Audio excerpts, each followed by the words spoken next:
Hello दोस्तों, welcome to my channel tech Sethia. आज हम जानेंगे कि कंक्रीट की ड्यूरेबिलिटी में कौन-कौन से वजह से हमारी कंक्रीट की ड्यूरेबिलिटी को हम इंक्रीज़ कर सकते हैं और किसकी वजह से हमारी कंक्रीट ड्यूरेबिलिटी कम होती है। तो basically as per the code अगर बात करें हम लोग, तो कंक्रीट की जो ड्यूरेबिलिटी रहती है हमारी, वो लगभग रहती है 60 से 70 साल के आसपास। पर बहुत सी बार ऐसा होता है कि समय के साथ 15-20 साल के बाद ही आपका कंक्रीट डिटेरियोरेट होने लग जाता है, मतलब कंक्रीट आपका खराब होने लग जाता है। तो उस कंडीशन में उस चीज़ को सुधारने के लिए आप क्या कर सकते हैं, किस तरह से उसके कौन-कौन से इफ़ेक्ट्स आपके एक कंक्रीट के ऊपर आते हैं, हम उसके बारे में आज जानेंगे हम लोग। तो बात करते हैं हम ड्यूरेबल क्या होता है। तो हम सबसे पहले कोई भी चीज़ खरीदते हैं, तो उसमें सबसे पहले हम देखते हैं कि वो चीज़ कितने दिन तक चलेगी। तो वही मतलब हुआ हमारा ड्यूरेबल इज़ अ कंक्रीट। इसके अंदर आप कह सकते हैं कि उसका एक पर्टिकुलर टाइम स्पान होता है, जिसके बिहाफ़ पे आप बोल सकते हैं कि ये चीज़ अच्छी है या बुरी है। तो ऐसे कुछ पर्टिकुलर इफ़ेक्ट्स हैं हमारे, देख सकते हैं 15 फैक्टर की वजह से हमारे जो कंक्रीट ड्यूरेबिलिटी वगैरह है वो इफ़ेक्ट करती है।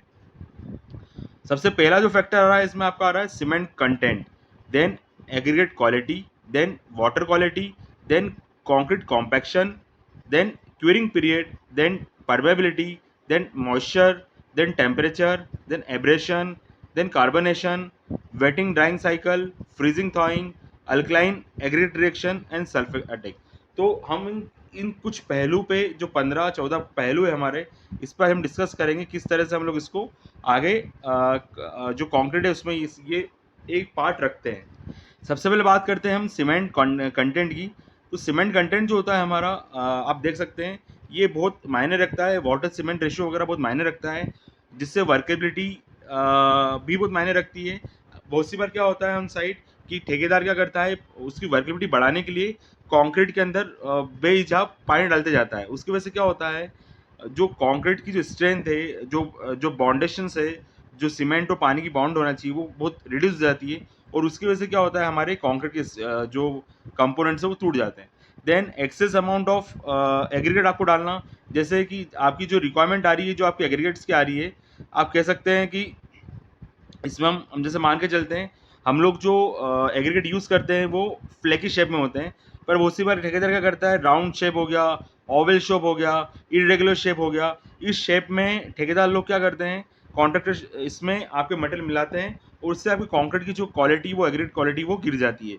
देन देन इसके बाद आता है वाटर क्वालिटी। वाटर क्वालिटी बहुत मायने रखती है कि बहुत सी बार क्या होता है, आप अगर ज़्यादा स्ट्रॉन्ग वाटर यूज़ करेंगे या फिर आप ज़्यादा अल्कलाइन वाटर यूज़ करेंगे या फिर एसिडिक पानी यूज़ करेंगे, उसकी वजह से आपकी जो क्वालिटी रहती है हमारी वाटर की, वाटर की वजह से जो कंक्रीट की क्वालिटी वो गिर जाती है।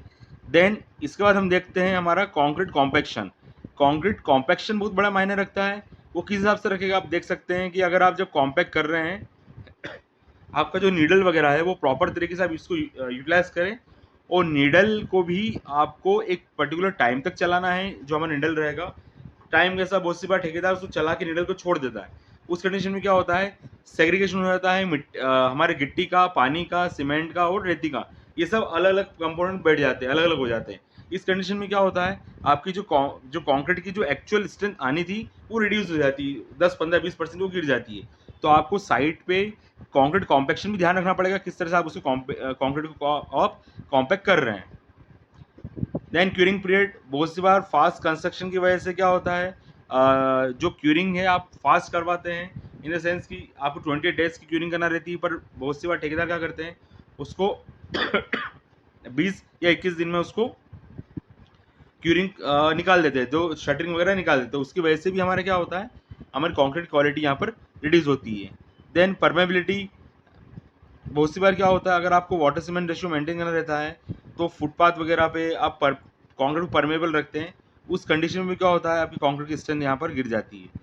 देन मॉइस्चर, मॉइस्चर कैसा आ जाएगा, जब आपको एयर क्रैक रह गई, उसकी वजह से क्या हुआ, सॉरी फॉर द डिस्टर्बेंस, उसकी वजह से क्या होगा, एयर क्रैक की वजह से यहाँ पर पानी सीपेज होगा, पानी सीपेज की वजह से ये क्या हुआ, आसपास के जो एरिया है ये सब खराब हो गए। तो इस कंडीशंस में भी हम लोग कह सकते हैं कि हमारा कंक्रीट की ड्यूरेबिलिटी कम होगी।